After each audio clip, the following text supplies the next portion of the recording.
Volatility रहेगी market में, economy में, बट क्या ये कंटिन्यू साल 2 साल रहेगा, हमें नहीं लगता। और इसके कारण अगर मार्केट में डिप मिले तो वो निवेश का मौका रहेगा।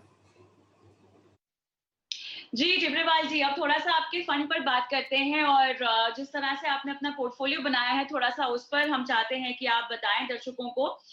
लगभग 65 स्टॉक्स हैं पोर्टफोलियो में, जिसमें अगर मैं टॉप होल्डिंग्स की बात करूँ तो 5% से कम इनको जो है एक्सपोज़र दिया गया है। इसके पीछे आपकी रणनीति क्या है? क्या ये एक खास रणनीति है या रिस्क को मिटिगेट करने के लिए, कम करने के लिए आपने टॉप होल्डिंग्स में एक्सपोज़र कम रखा है? बहुत ही उम्दा सवाल पूछा है कविता जी आपने। एंड दर्शकों को ये बताना चाहूँगा कि ये जो स्मॉल कैप स्पेस है, ये एक बहुत ही बड़ा यूनिवर्स है।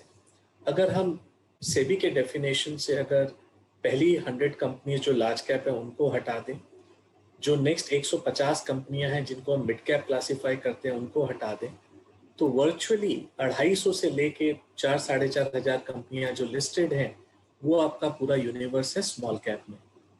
हर आदमी से जिससे आप बात करेंगे, फंड मैनेजर से या इक्विटी मार्केट में, सब ये कोशिश में लगे हुए हैं कि नेक्स्ट मल्टी बैगर कहाँ मिल जाए।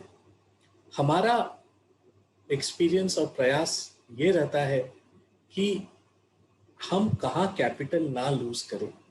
और हमने ये देखा है कि ये हम सवाल अपने आप से नहीं पूछते हैं कि ये स्टॉक 3 गुना होगा, 5 गुना होगा, 10 गुना होगा, बट मैं ये सवाल अपने जब भी निवेश करता हूँ ये पूछता हूँ कि इसमें पैसे खोने की संभावना क्या है, कि नेक्स्ट 2-3 साल इसमें ड्रॉडाउन्स अगर हो गए मार्केट में तो इसमें कैपिटल इरोड हो सकता है, या नॉर्मली कैपिटल प्रोटेक्ट करके वो आगे कंपाउंड कर सकता है। और इसी समय हमने देखा है कि इसी चीज में कि ऑफन हमें मल्टी बैगर स्पॉट्स होते हैं। तो ये जो डाइवर्सिफिकेशन वाली स्ट्रैटेजी है, ये कॉन्शियस स्ट्रैटेजी है, रिस्क मिटिगेशन स्ट्रैटेजी है, और हमारा प्रयास ये है कि गलतियां हम कम करें। अगर आप गलतियां कम करोगे, आपका हिट रेट ज्यादा रहेगा, तो वो ऑटोमेटिकली पोर्टफोलियो के रिटर्न में दिखाई देगा। अगर आप इस फंड के रोलिंग रिटर्न को करें तो आपको ये क्लियर स्पष्ट दिखेगा कि जिस भी समय मार्केट में बड़ा ड्रॉडाउन हुआ, करेक्शन हुआ, ये फंड ने काफी अच्छे से निवेशकों का पैसे को प्रोटेक्ट किया। जी, तो प्रयास ये है कि जी, नेक्स्ट मल्टी बैगर खाली मत ढूंढो, कैपिटल को प्रयास प्रोटेक्ट करने की प्रयास करो, और डाइवर्सिफिकेशन के थ्रू ये बहुत बड़ी ये बड़ा मुमकिन है। हमारा एक्सपीरियंस यही कहता है। जी, जी। तो टिब्रेवाल साहब, ये तो चर्चा हुई उन सेक्टर्स में जहां पर आपने निवेश किया है और बढ़िया मुनाफा पिछले 12 महीने में कमाया है। और अगर आप पिछले 8 साल का रिटर्न देखें कोटक स्मॉल कैप फंड पर, तो हर साल 20% पैसा कंपाउंड करते हुए दिखे हैं टिब्रेवाल साहब। शुरू से ही इस फंड के साथ उनका संबंध रहा है।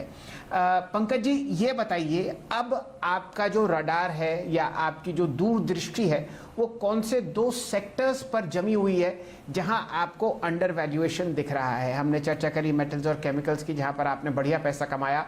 आगे के 2 सेक्टर्स कौन से हैं जहां पर आप अपना माइक्रोस्कोप लेके स्टॉक्स ढूंढ रहे हैं?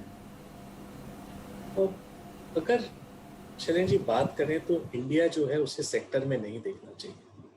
इंडिया में इतने अच्छी अच्छी कंपनियां हैं और वेल मैनेज्ड और वेल रन कंपनियां अच्छे प्रमोटर के थ्रू, कि अगर हम इसे बॉटम अप बेसिस पर देखें तो कई सारी कंपनियां हैं जो हमें अच्छी लग रही है, और हमें लग रही है कि उनकी साइज आने वाले नेक्स्ट 3-5 सालों में काफ़ी बड़ी हो सकती है।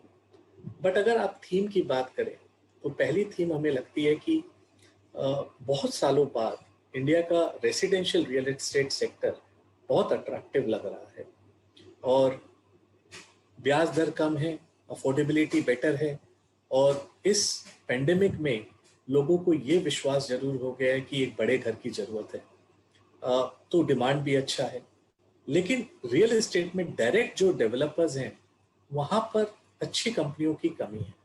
तो हमने क्या किया है पोर्टफोलियो में कि जो उसकी सेकंड डेरिवेटिव है, जो होम इम्प्रूवमेंट की कंपनियां हैं, चाहे वो टाइल हो, प्लाईवुड हो, इलेक्ट्रिकल केबल्स एंड वायर्स हो, मैट्रेस हो, उनको हमने, और ये काफ़ी सारी कंपनियां अपने क्षेत्र में लीडरशिप में है, चाहे वो स्मॉल कैप हो लेकिन वो या तो नंबर 1 या नंबर 2 प्लेयर है अपने सेक्टर में, उसे हमने अपने पोर्टफोलियो में डाला है। और हमें लगता है कि आने वाले 3-5 साल में जैसे जैसे रियल एस्टेट की डिमांड बढ़ेगी, इन कंपनियों का मुनाफा और ग्रोथ बढ़ेगा। तो ये एक स्पेस है जहां हम काफ़ी पॉजिटिव हैं। और अगर हम आप मेरे पोर्टफोलियो में देखें तो इस सेक्टर का, होम इम्प्रूवमेंट सेक्टर का काफ़ी बड़ा वेटेज है पोर्टफोलियो में, और ये सब लीडर्स हैं अपने सेक्टर्स में। सेकंड, हमें लगता है कि ये जो पूरा पीएलआई और आत्मनिर्भर भारत का जो स्कीम है वो एक काफ़ी पावरफुल है अगर हम ठीक से उसको एग्जीक्यूट कर पाए। गवर्नमेंट ने ये निर्णय लिया